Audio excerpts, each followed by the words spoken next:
Illusionless Strife released a lot of powerful upgrades to existing decks. Let's take a look at the cards that you should definitely pick up. Before we go nation by nation, I want to start off by talking about a card that every nation got, and it is the Order Searcher. All of these units have the same effect, and it reads, auto when this unit is placed on Regal Circle from hand. If you did not play an order this turn, cost, discard a card from hand, search your deck for up to one order card without Regulus piece, discard it, and it gets continuous. This card can be played from drop, and when it will be played and put into drop, put it on the bottom of the deck instead, until end of turn. Shuffle the deck. I think this makes a lot of orders more viable. As previously, it's difficult to tech in a couple of orders without making the deck less consistent. But now you're able to dig order cards up more freely, and you can think of this as more of a toolboxy kind of card. Now let's go nation by nation.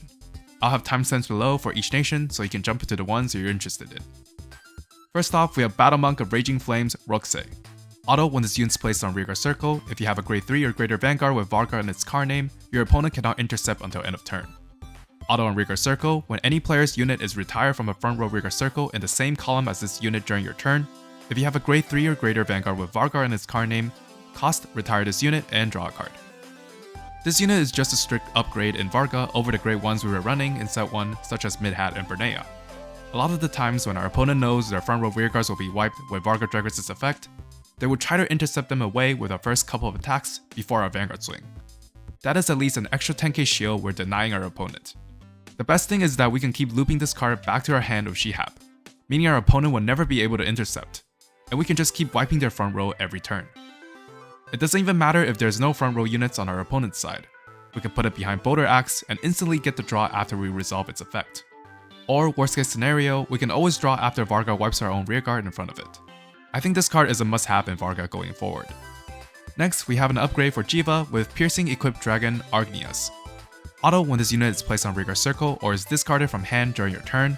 If you have a grade 3 or greater Vanguard with Nirvana in this card name, cost, Energy Blast 3, choose a card with the Cross Overdress ability from your drop and put it into hand. Auto when this card becomes an original dress, cost, Soul Blast 1 and Countercharge 1. Jiva is already a decent deck in the set 1 meta thanks to the promo the deck got recently that helped solve some consistency issue it was having before. This card provides us a free discard on turn 3 and also helps our earlier discards, as we don't have to worry about holding on to too many crossover dress units. The countercharge effect on Argnias is huge, since we can now more freely use Jiva's effect multiple times. There is a common order in this set that Dragon Empire players should pick up. Drag Resonance reads, choose one of your Vanguards and it gets auto, Vanguard Circle once per turn. When this unit stand, all of your front row units get power plus 10k until end of turn. So many Dragon Empire decks restand the Vanguard. Just to name a couple, we have Overlord, Varga, and also the new deck from this set, Greyandra.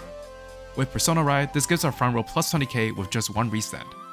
I think this is a card that a lot of decks can consider going forward, especially now that the nation has a couple of units that can search out orders. While the manga boss unit is not that impressive, the Virgila Ride line is very generic and I can see it being an option for lower powered Dragon Empire decks. The Grey one rewards us for a more aggro game plan as it gets more power and we can ride with just a Soul Blast. The Grade 2 is a tutor that looks at top 7 of our deck and choose a Grade 2 card and add it to our hand. Decks that don't do much early or have a weaker ride line can consider running this instead to generate more value. Starslave Demonic Lady Bifrons is a card that every Darkseid deck should consider including going forward. Auto when this unit is placed on Regal Circle from hand, cost, Counterblast 1, look at the top 3 cards of your deck. Choose a card from among them, put it into hand, choose a card from among them, put it into soul, and discard the rest. Act on Regal Circle once per turn. If you have a Vanguard with Elma Jester in its card name, cost, Soul Blast 1 and Energy Blast 3, search your deck for up to one card with Astroya in its card name or up to one critical, put it into soul and shuffle the deck. If you put a card into soul, choose up to one card with a different card name from this unit and grade less than or equal to your Vanguard from your drop, and you may call it to Regal Circle. There are so many decks that benefit from this card.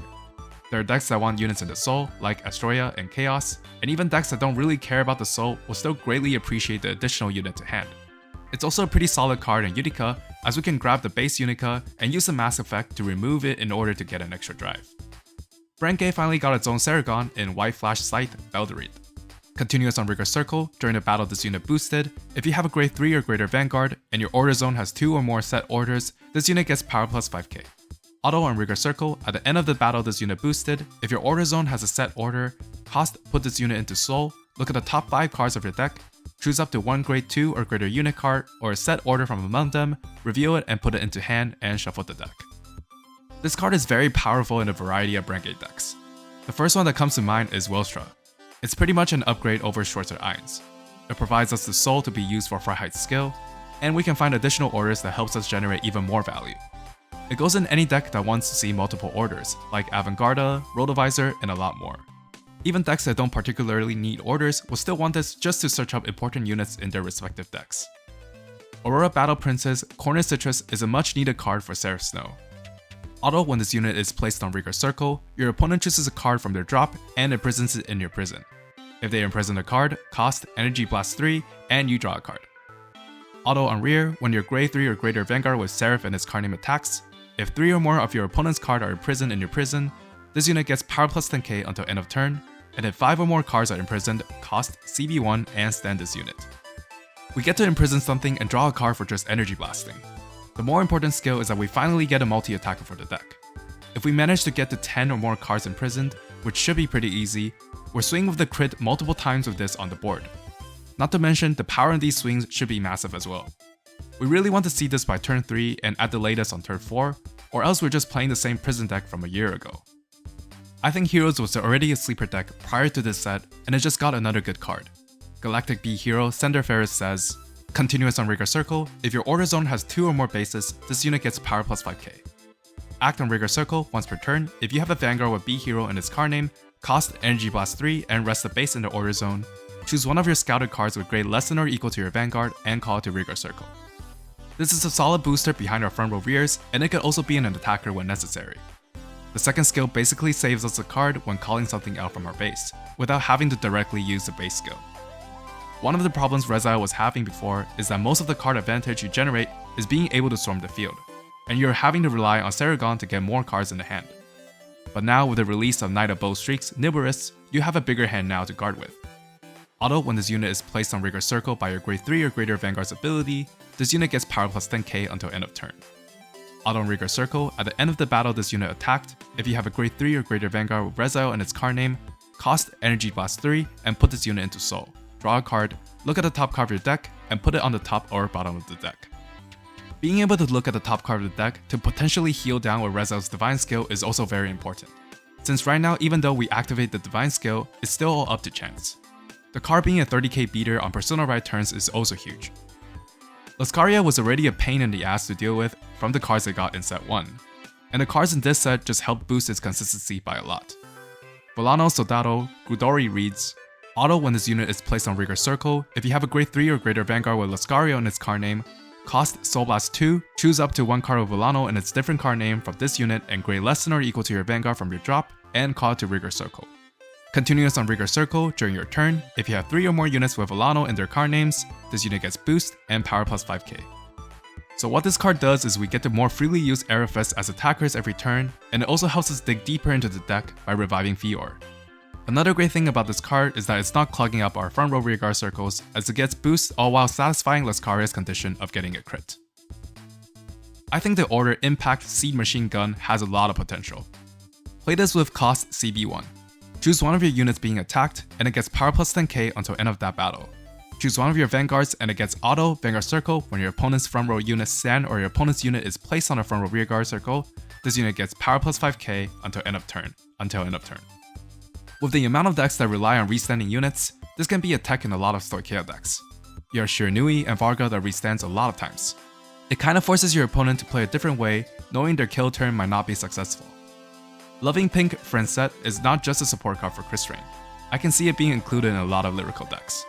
Auto on Rigor Circle, when this unit is chosen by the effect of your grade 3 or greater Vanguard with Chris Rain in its card name, choose one of your Vanguards and it gets power plus 10k until end of turn. Auto on Rigor Circle, when this unit attacks, if you have 3 or more units with different card names, this unit gets power plus 5k until end of turn. And if you have 4 or more units with different card names, at the end of that battle, choose one of your other rear guards and return it to hand. In Chris Rain, we can pass the 10k onto Friendset, and we'll still get the power gain on Chris Rain herself. While that's nice, I think the deck still needs an additional way to multi-attack to be good. But this is one step in the right direction.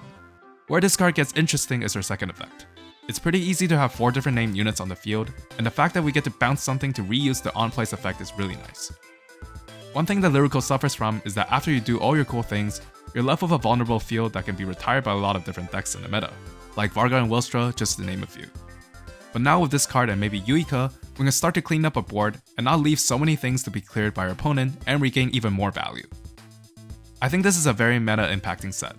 A lot of previously powerful decks got even more support, and some of the generics will for sure be part of these decks as well. What are your opinions on Illusionless Strife? Let me know in the comments and I'll see you all next time.